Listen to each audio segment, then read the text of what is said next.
Hola, ¿cómo están? Les habla el profesor William Moran.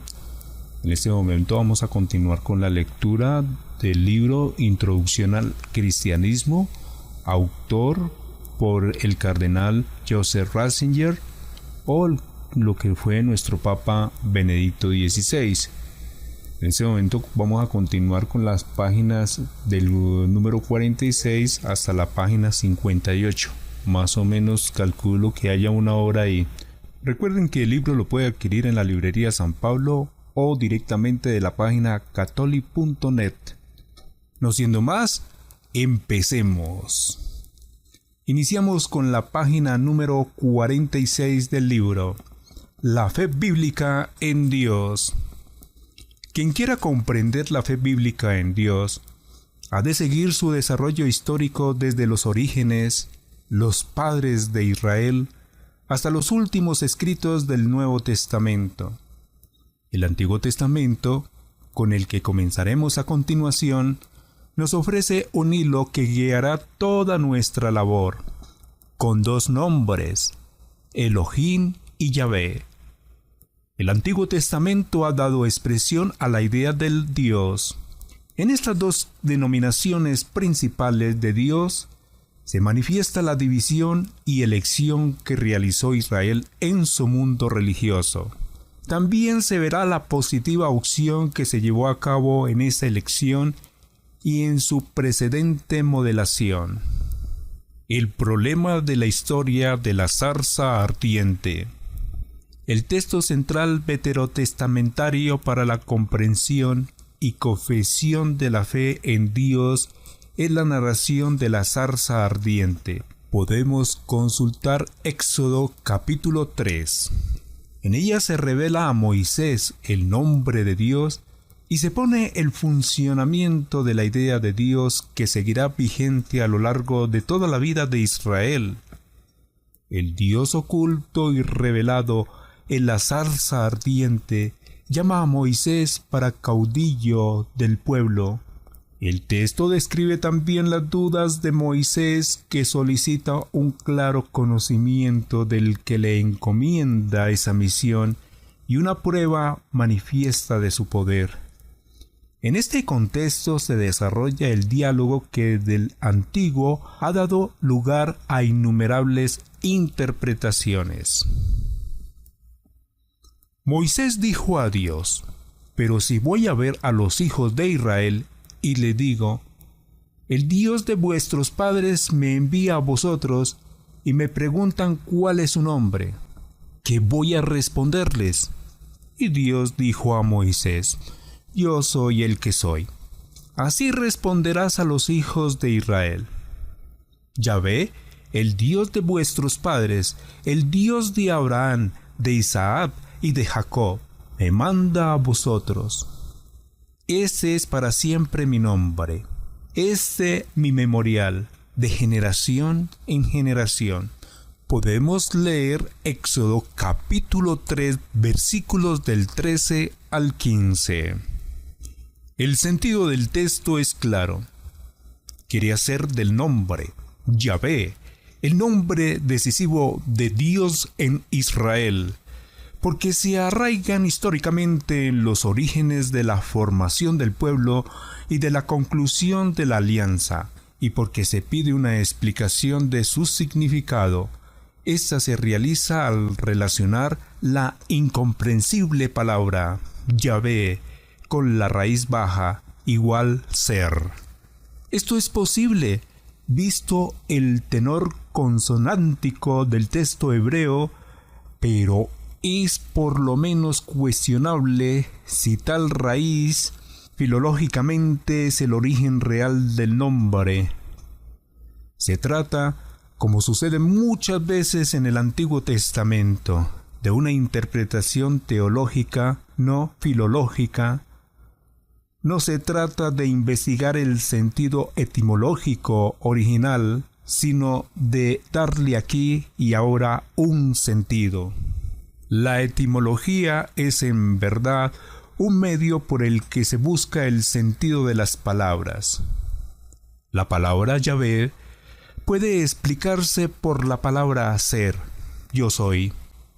Pero las palabras siguientes, que Yahvé es el Dios de los padres, el Dios de Abraham, el Dios de Isaac y el Dios de Jacob, quiere dar un nuevo significado al nombre, es decir, la comprensión del nombre, Yahvé, se amplía y profundiza de tal modo que el Dios nombrado se equipara al Dios de los padres de Israel, invocado con los nombres de Él y de Elohim. Intentemos ahora formarnos la idea de Dios que de esto se deduce. Preguntémonos primero qué significa explicar a Dios con la idea de ser. Para los padres de la Iglesia, con ascendencia de filósofos griegos, era una inesperada y audaz confirmación de su pasado intelectual, ya que la filosofía griega había considerado como descubrimiento propio el ver detrás de cada una de las cosas relacionadas con el hombre la idea del ser, y al mismo tiempo expresaba adecuadamente la idea de lo divino. Este texto central de la Biblia parece decir exactamente lo mismo. ¿No podía dar esto la impresión de una estupenda confirmación de la unidad de la fe y del pensar? De hecho, los padres de la Iglesia vieron afirmada aquí la más profunda unidad entre la filosofía y la fe, entre Platón y Moisés, entre el espíritu griego y el bíblico. Según ellos, la búsqueda del espíritu filosófico y la consecución realizada en la fe de Israel coincidían tan plenamente que creían que Platón no había podido llegar a tal conocimiento por sus propios medios, que había conocido el Antiguo Testamento y que de él había tomado sus ideas. De esta forma, el núcleo de la filosofía griega había que relacionarlo con la revelación, porque tal intuición no podía nacer de las fuerzas del espíritu humano. En realidad, el texto del Antiguo Testamento griego que manejaron los padres pudo dar lugar a la idea de identidad entre Platón y Moisés, pero la dependencia es de signo contrario. El traductor que vertió la Biblia hebrea al griego estaba influenciado por el pensamiento filosófico griego. Bajo tal influencia, leyó y entendió el texto. El traductor pudo animar la idea de que el espíritu griego y la fe de la Biblia engranaban perfectamente.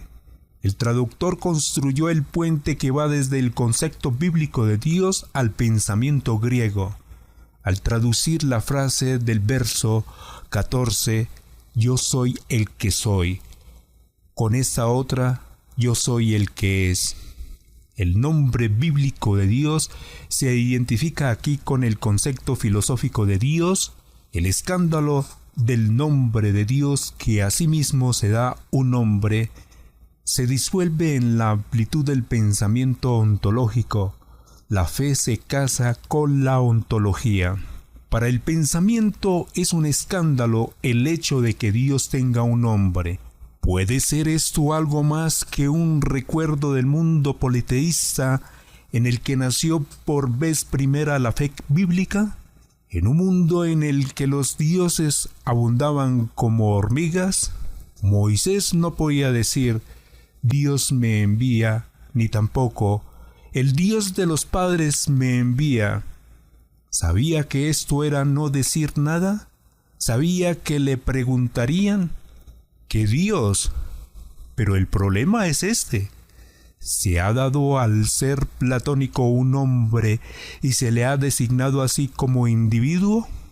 El hecho de que a este Dios se le dé un nombre no es expresión de una concepción fundamental totalmente distinta. Añadiremos, ya que esto es importante para el texto, que a Dios solo se le puede nombrar porque Él mismo se nombra. Si esto es así, se cava una fosa muy profunda para lo platónico, para el simple ser como estadio final del pensamiento ontológico al que no se nombra y que mucho menos puede nombrarse. ¿Conduce la traducción griega del Antiguo Testamento y las conclusiones que se han sacado de los padres a un mal extendido? En este punto los exegetas están de acuerdo y también los sistemáticos lo afirman con la agudeza y profundidad que le corresponden a este problema más que a cualquier otra cuestión exegética. Emil Brunner, por ejemplo, ha dicho abiertamente que la paridad que se afirma aquí ha llevado a la transformación de la idea bíblica de Dios en su contrario.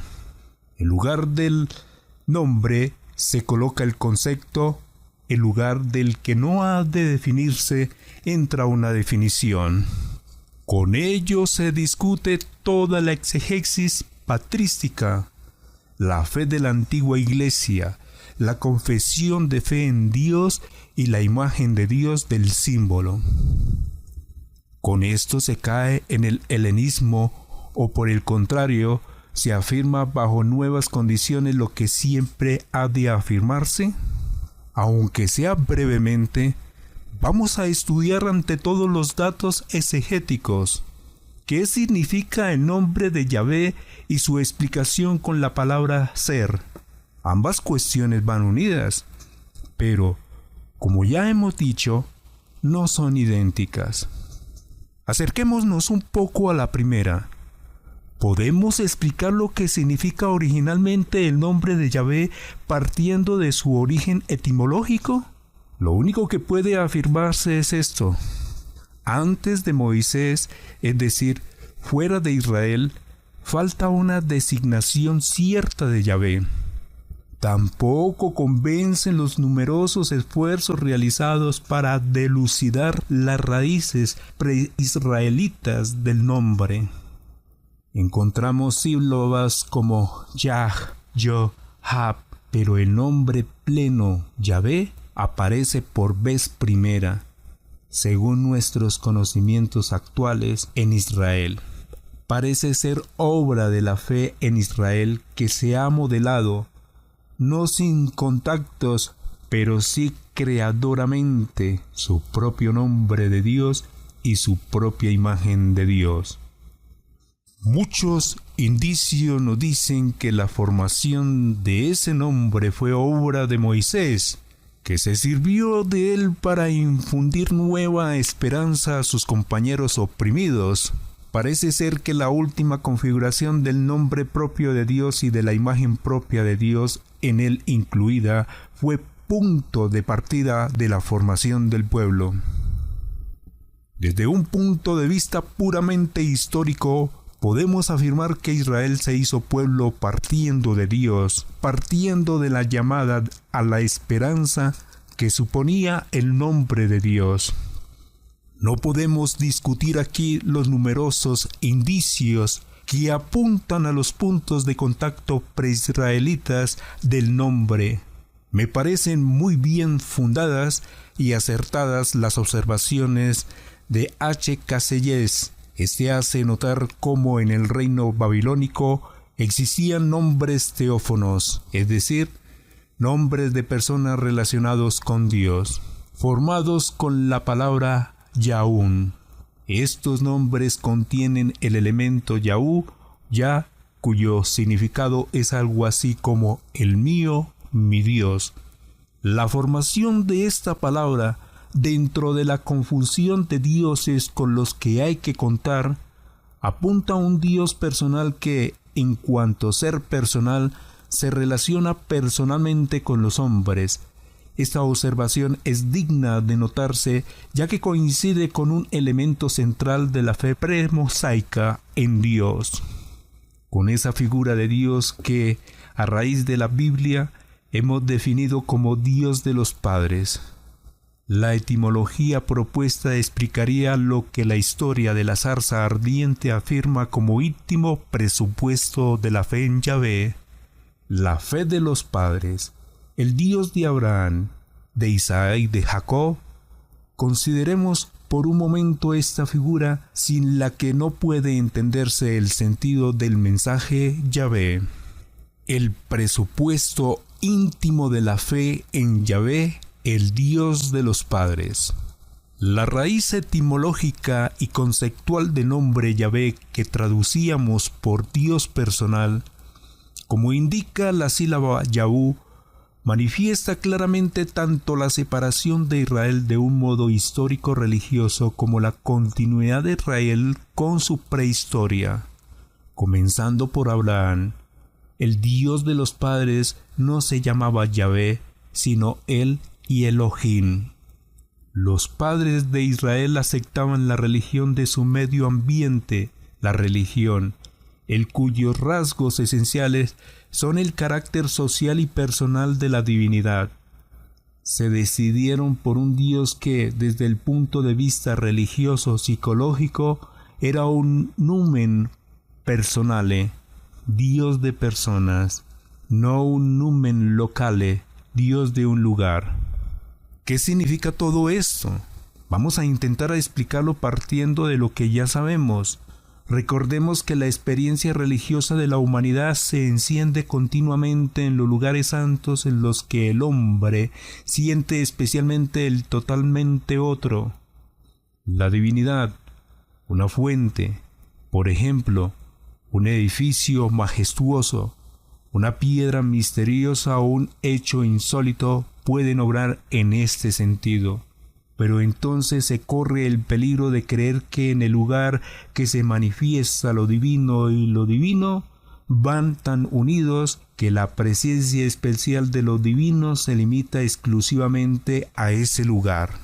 Entonces el lugar se convierte en lugar sagrado, en morada de lo divino. La vinculación de lo divino a un lugar, realizada en la forma que hemos visto, lleva por una especie de necesidad íntima a su multiplicación. Por una parte, lo santo se ha experimentado en un lugar, pero por otra, se cree que tal experiencia se limita a un solo lugar. Entonces se multiplican las divinidades locales que se convierten así en divinidades particulares vinculadas a determinados lugares. Un cierto eco de lo que acabamos de decir podemos oírlo en el cristianismo. Para muchos fieles poco instruidos, las vírgenes de Lourdes, Fátima o Atotink son personas diversas, no son de ninguna manera la misma persona. Pero volvamos a nuestro tema. En contra de la tendencia pagana por un numen locale, por una divinidad concretada a un lugar y limitada a él, el Dios de los padres representa una decisión completamente distinta.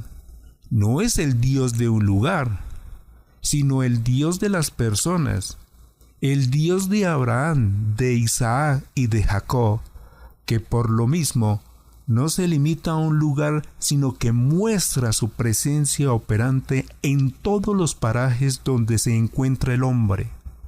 Por eso se piensa en Dios con categorías completamente distintas.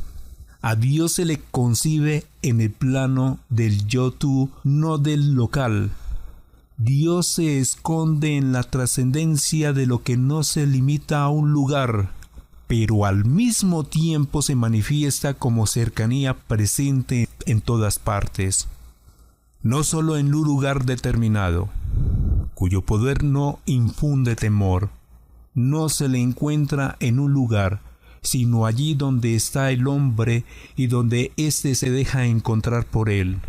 Al decidirse los padres de Israel el por numen personale en lugar de numen locale, por el Dios personal ávido de relaciones personales, por el Dios que se encuentra en el plano del yo-tú y en un lugar sagrado, la manifestación del ser personal de Dios y su comprensión en un plano caracterizado por la relación interpersonal yo-tú, rasgo fundamental de él, es el elemento más principal de la religión de Israel. A este respecto, en el que queda esencialmente determinado el lugar espiritual de la fe en él, hemos de añadir otro. Él no se concibe solamente como portador de personalidad, como padre, como creador, sabio o rey. es ante todo el Dios Altísimo, el poder altísimo, aquel que está por encima de todos los demás. No tenemos que afirmar expresamente que también este elemento siempre fue decisivo en toda la experiencia bíblica de Dios. No se elige a un poder que de alguna manera obra en algún lugar, sino solo aquel que en sí encierra y supera todos los demás poderes individuales. Enumeremos por último un tercer elemento que se extiende a través de todo el pensamiento bíblico. Ese Dios es el Dios de la promesa. No es un poder de la naturaleza en cuya epifanía se revela el eterno poder de la naturaleza, el eterno muere y vivirás. No es un Dios que orienta al hombre hacia lo eternamente idéntico del círculo cósmico, sino a lo venidero, a aquello hacia lo que se dirige la historia, a su término y meta definitivos. Es el Dios de la esperanza en lo venidero. Esta es una dirección irreversible. Notemos, finalmente, que la fe en Él se amplió a Elohim. Esta ampliación ilustra el proceso de transformación que necesitaba la figura.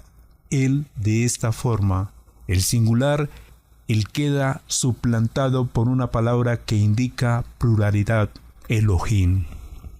Sin entrar en muchos pormenores, podemos afirmar que ese hecho permitió a Israel expresar con más claridad la unicidad de Dios. Dios es único, pero es el supremo, el totalmente otro. Supera incluso los límites del singular y de plural. Está más allá de ellos. La Trinidad no se nos revela en el Antiguo Testamento, mucho menos en sus primeros estadios, pero en este acontecimiento se esconde una experiencia que abre el camino al discurso cristiano sobre Dios uno y trino. Sabemos, aunque no nos demos cuenta de ello, que Dios es por una parte el uno radical, pero por la otra no puede expresarse con nuestras categorías de unicidad y multiplicidad, sino que está por encima de ellas hasta tal punto que, si bien es cierto que es verdaderamente uno, sería completamente desatinado designarle con la categoría uno. En la primitiva historia de Israel y también después para nosotros. Esto significa que el legítimo problema del politeísmo ha sido aceptado. El plural, referido a un solo Dios, dice al mismo tiempo que Él es todo lo divino. Si queremos hablar acertadamente del Dios de los padres, tenemos que hacer referencia a la negación incluida en Él. Sí, que por primera vez se nos ofrece en Él y Elohim. Nos baste referirnos a dos veces, es decir, a los dos nombres divinos más comunes del mundo en que vivía Israel. Se han eliminado todas las concepciones que el medio ambiente de Israel expresaba con los nombres Baal igual a Señor y Melech, Meloch igual el Rey. Se ha eliminado también la adoración de la fertilidad y la vinculación local de lo divino que implica. Con la negación del dios rey Melech se ha excluido un determinado modelo social. El Dios de Israel no se esconde en la lejanía aristocrática de un rey. No conoce el despotismo cruel que entonces suponía la figura del rey. Es el Dios cercano que puede ser fundamentalmente el Dios de cada hombre. Cuánta materia de reflexión y de consideración se ofrecen a nuestra inteligencia. Pero volvamos al punto de partida, al problema del Dios de la zarza ardiente. Yahvé, el Dios de los padres y el Dios de Jesucristo. Hemos visto que Yahvé se explica como el Dios de los padres. Por eso entra a formar parte de la fe en Yahvé el contenido de la fe de los padres, que recibe así un nuevo contexto y una forma nuevos. Pero, ¿qué es lo específico, lo nuevo expresado con la palabra Yahvé? Las respuestas son infinitas. No puede determinarse a ciencia cierta el preciso sentido de las fórmulas del Éxodo capítulo 3. Dos aspectos salen a la luz. Ya hemos dicho que para nuestro modo de pensar, el hecho de que a Dios se le dé un nombre y aparezca así como individuo es un escándalo. Pero al estudiar más de cerca el texto que comentamos, nos encontramos con este problema. Se trata en realidad de un hombre. A primera vista la pregunta parece absurda, ya que es incuestionable que Israel vio en la palabra Yahvé un nombre de Dios. Sin embargo, una lectura más atenta del texto nos dice que la escena de la zarza ardiente ha explicado la palabra de un modo que parece excluir que sea un hombre. De todos modos, es cierto que cae fuera de la colección de denominaciones de las divinidades a las que a primera vista parecería pertenecer. Repasemos de nuevo el texto. Moisés pregunta: los hijos de Israel a los que me envías me dirán: ¿quién es el Dios que te envía? ¿Cómo se llama? ¿Qué he de decirles? Se narra que Dios contestó a Moisés: yo soy el que soy. Esta frase la podríamos traducir también así: yo soy lo que soy. Y parece propiamente una repulsa de la impresión de ser una negación del nombre más bien que una manifestación del mismo. En toda la escena hay algo de despecho por tal impertinencia. Yo soy el que soy. La idea de que aquí no se revela a un hombre sino que se rechaza la pregunta gana posibilidad cuando comparamos el texto con otros dos que pueden aducirse como auténticos paralelos. Pueden leer Jueces capítulo 13 versículo 18 y Génesis capítulo 32 versículo 30. En Jueces capítulo 13 versículo 18, un cierto Monash pregunta el nombre del Dios con el que se ha encontrado, pero se le responde: ¿por qué me preguntas mi nombre si es un misterio? Otros traductores dicen: porque es maravilloso. No se revela ningún nombre. En Génesis capítulo 32 versículo 30 se narra la lucha nocturna de Jacob con un desconocido. Jacob le pregunta el nombre y recibe una respuesta que al mismo tiempo una negativa. ¿Por qué me preguntas por mi nombre? Ambos textos son afines al nuestro tanto lingüística como estructuralmente. La afinidad conceptual no puede, pues, ponerse en duda. También en nuestro texto hay un gesto de repulsa. El Dios con el que habla Moisés en la zarza no revela su nombre de la misma manera que lo hacen los dioses de los pueblos circunvecinos. Los dioses individuos que tienen que decir su nombre para poder distinguirse de sus colegas. El Dios de la zarza ardiente no pertenece a la misma categoría. En el gesto de repulsa se manifiesta algo del Dios totalmente otro frente a los demás dioses. La explicación del nombre Yahvé mediante la palabra ser da pie a una especie de teología negativa. Elimina el nombre en cuanto nombre, traslada lo completamente conocido, que parece ser el nombre, a lo desconocido, a lo escondido. Disuelve el nombre en el misterio, de modo que el ser conocido y el no ser conocido de Dios, su ocultamiento y su manifestación son simultáneos. El nombre, símbolo del ser conocido, se convierte en clave para lo que pertenece desconocido e innominado de Dios.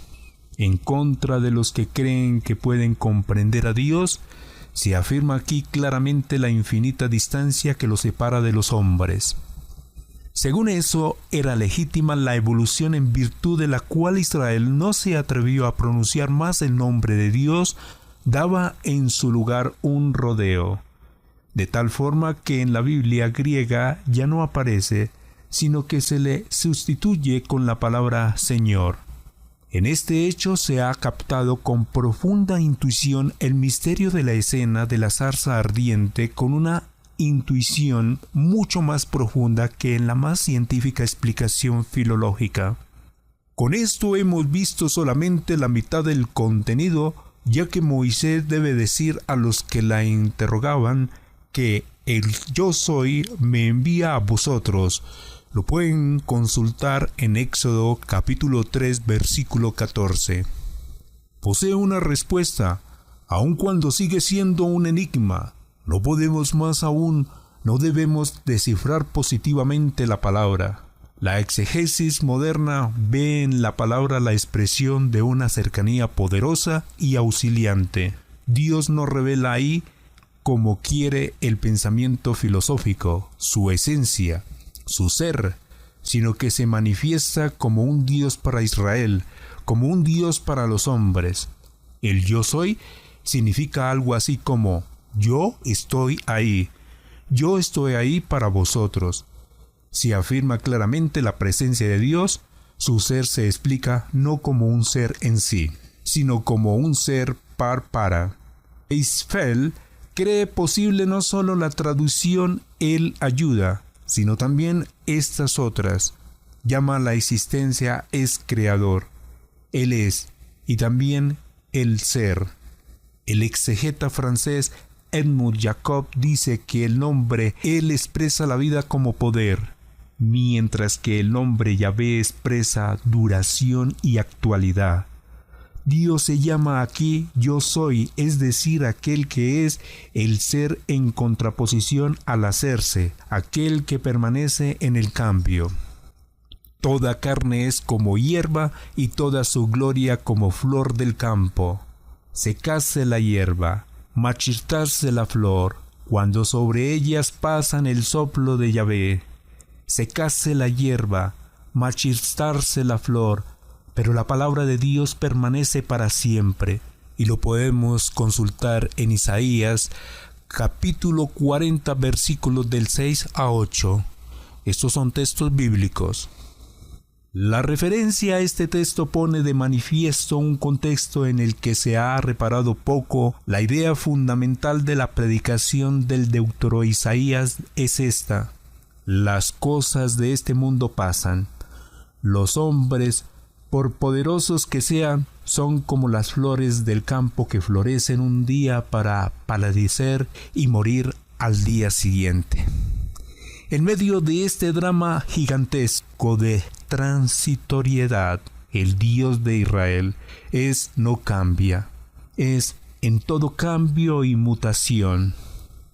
En realidad de Dios permanece inmutable por encima de la mutabilidad del hacerse. Dice relación de algo, es el garante, ahí está para nosotros. Su permanencia nos da apoyo en nuestra mutabilidad. El Dios que es también el que está con nosotros. No es solo Dios en sí, sino nuestro Dios, el Dios de los padres. Con esto volvemos al problema que nos planteó la historia de la zarza ardiente al principio de nuestras reflexiones. ¿Qué relación media entre el Dios de la fe bíblica y la idea platónica de Dios? Es el Dios que se nombra y que tiene un nombre, el Dios que está ahí y ayuda, totalmente contrario al esse subsistens, al ser por antonomasia encontrado en la silenciosa soledad del pensamiento filosófico. ¿Qué relación existe entre ellos? A mi entender, para llegar al núcleo de la cuestión y para comprender el sentido del discurso cristiano sobre Dios, hay que acercarse más tanto a la idea bíblica de Dios como a las afirmaciones del pensamiento filosófico. En lo que se refiere a la Biblia, es importante no aislar la historia de la zarza ardiente. Ya hemos visto cómo hay que comprenderla a la luz del subsuelo de un mundo impregnado de dioses con el que se une y a la vez del que se desvincula la fe de Israel.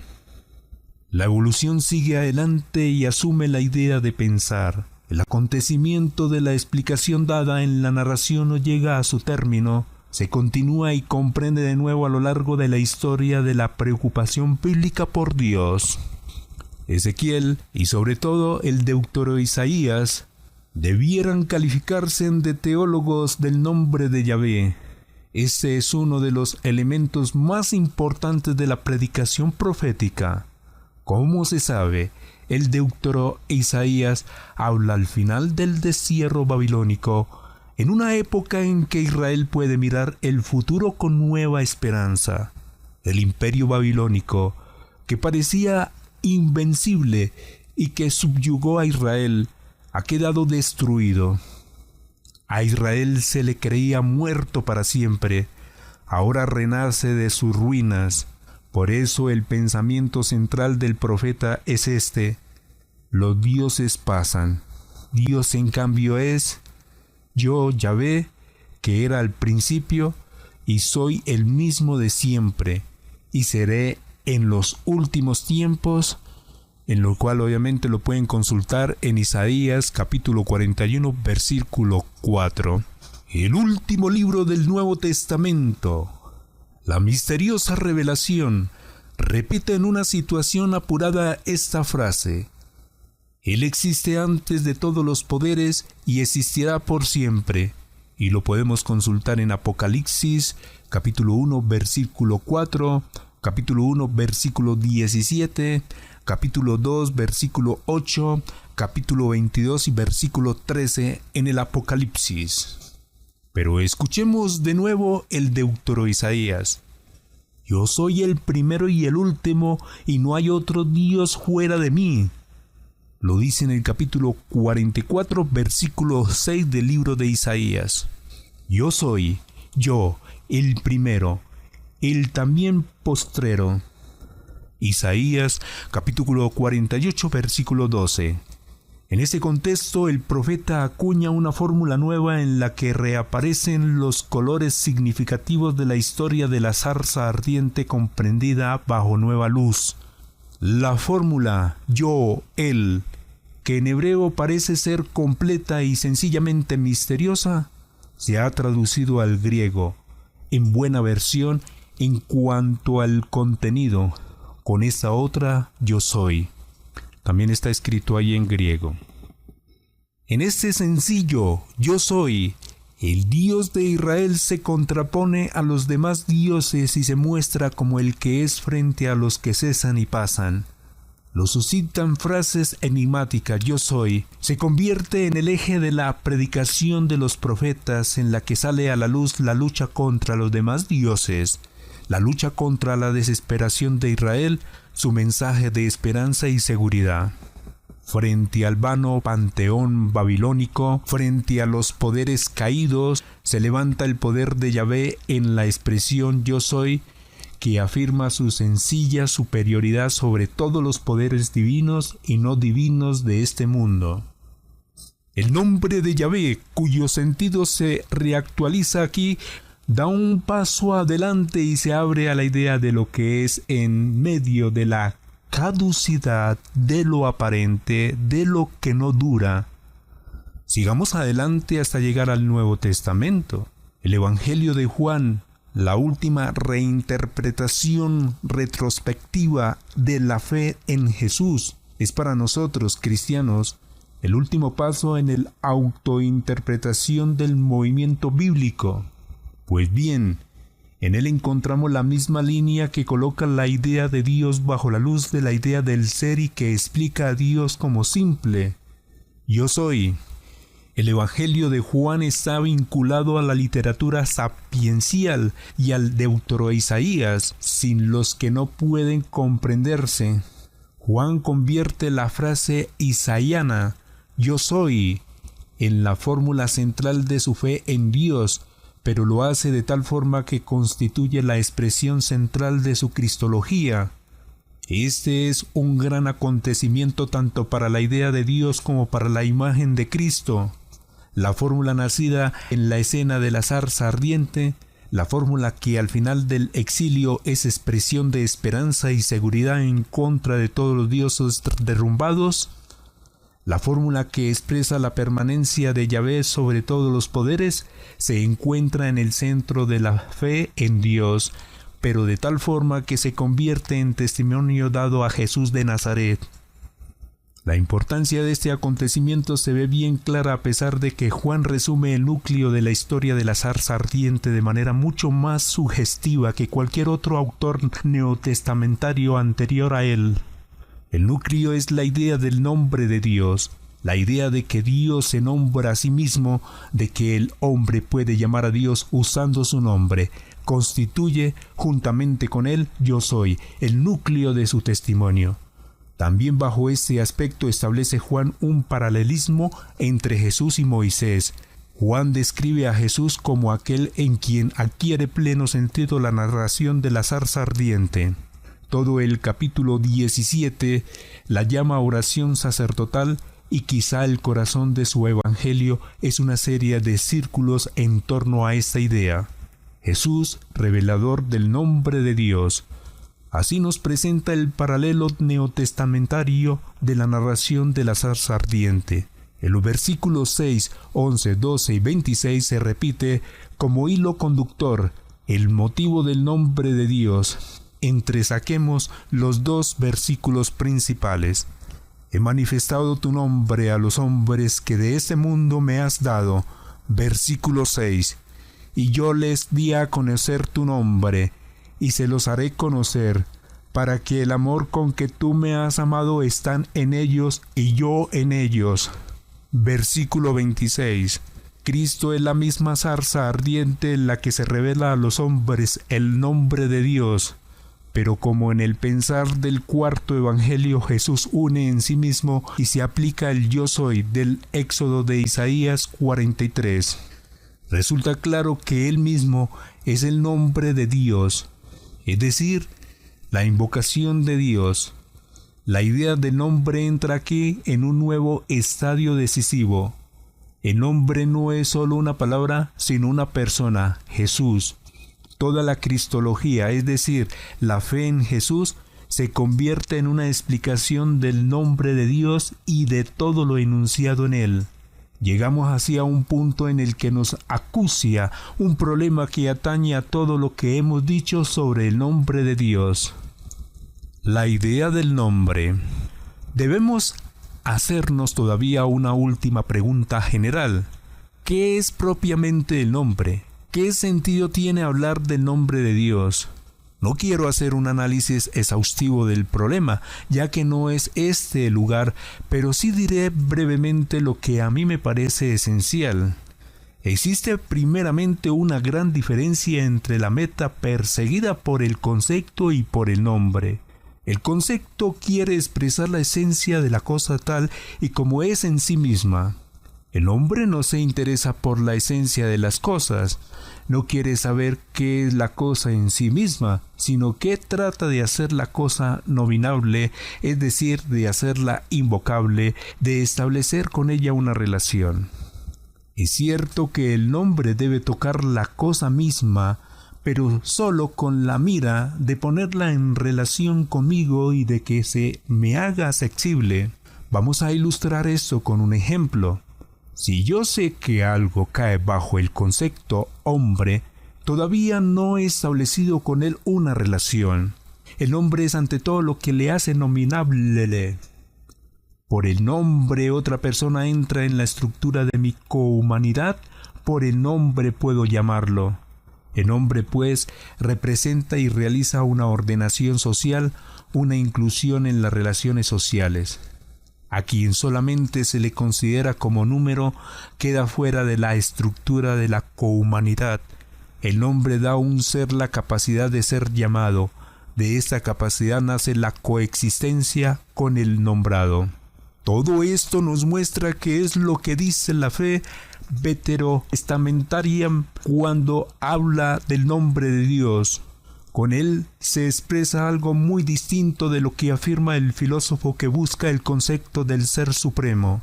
El concepto es el resultado del pensar que quiere saber en qué consiste en sí mismo ese ser supremo. Con el hombre no sucede así. Cuando Dios nombra según la autocomprensión de la fe, no expresa su naturaleza íntima, sino que se hace nominable. Se da a los hombres de tal manera que se le puede llamar, y al orar así, entra con ellos en la coexistencia, se hace accesible, está por ellos ahí. Aquí radica el principio que puede ilustrar lo que quiere decir Juan cuando presenta al Señor Jesús como al verdadero y viviente nombre de Dios. En él se realiza lo que no podía realizar una simple palabra. En él llega a término el sentido del discurso sobre el nombre de Dios, lo que éste significaba y daba a entender la idea de Dios. En él, esto es lo que quiere decir el evangelista. Dios se hace realmente invocable. Con el Dios entra para siempre en la historia de los hombres. El hombre ya no es simple palabra que aceptamos, sino carne de nuestra carne, hueso de nuestro hueso. Dios es uno de nosotros. Dios es uno de los nuestros. Por eso es el verdadero invocable, el que permanece con nosotros en la coexistencia. Los dos aspectos del concepto bíblico de Dios. En visión sintética observamos que una doble componente atraviesa el concepto bíblico de Dios. Por una parte encontramos el elemento de lo personal, de la cercanía, de la invocabilidad, que se condensa en la manifestación del nombre. Pero ya se había anunciado en la idea del Dios de los padres, del Dios de Abraham, de Isaac y de Jacob, y de nuevo se concentra en la idea del Dios de nuestro Señor Jesucristo. Se trata siempre del Dios de los hombres, del Dios que muestra su faz, del Dios personal. La elección y decisión de la fe de los padres se vincula a Él. De Él nace un camino largo y preciso que nos lleva al Dios de Jesucristo. Por otra parte, esta cercanía, esta accesibilidad es lo que nos otorga el que está por encima del espacio y del tiempo, el que no está atado a nada y el que a la vez lo une todo. El elemento característico de este Dios es el poder que supera el tiempo. Se concentra en la idea del ser, en el profundo y a la vez enigmático yo soy. Partiendo de este elemento, intentó Israel en tiempos pasados traducir a los demás pueblos lo especial, lo característico de su fe. Él es, de Dios lo contrapuso al cambiar y pasar del mundo y de sus dioses, de los dioses de la tierra, de la fertilidad, de la nación, al Dios del cielo que está por encima de todos, el que todo le pertenece sin que él pertenezca a nada. Lo contrapuso a los dioses particulares. Afirmó con claridad que su Dios no era el Dios nacional de Israel de la misma manera que otros dioses eran dioses nacionales. Israel no pretendía tener a su Dios propio, sino al Dios de todos y de todo. Estaba convencido de que solamente así veneraba al Dios verdadero. El hombre posee solamente a Dios cuando no posee ningún Dios propio. Y ese Dios propio es con minúscula. Cuando se confía a aquel que es mi Dios y el de los demás, porque todos le pertenecemos. Lo paradójico de la fe bíblica en Dios consiste en la unión y unidad de los dos elementos mencionados, en que se profesa el ser como persona y la persona como ser, lo escondido como lo totalmente cercano, lo inaccesible como lo accesible, lo uno como el uno, que es para todo y todos para él. Suspendamos aquí el análisis del concepto bíblico de Dios para meternos nuevamente sobre una base más amplia, con el problema antes mencionado de la relación entre la fe y la filosofía, entre la fe y la razón.